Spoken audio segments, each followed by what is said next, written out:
Hindi madali ang buhay. Hindi tayo pare-pareho ng buhay. Kaya wag na wag mong ugaliin na manghusga base lang sa naririnig mo o base lang sa kwento ng ibang tao.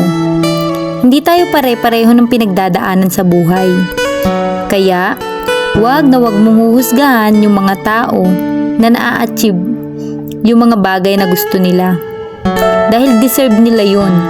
Pinaghirapan nila yun, nagsakripisyo sila, ginalingan nila. Kaya nakuha nila yung mga bagay na gusto nila. Alam mo, imbis na manghusga ka ng tao sa paligid mo, bakit hindi mo na lang din galingan? Bakit hindi mo na lang din pagsumikapan? Bakit hindi mo na lang din bigyan ng sakripisyo yung mga bagay na gusto mo? Ang panghusga ay isang toxic na ugali. Yan ang ugali na hindi dapat inuugali.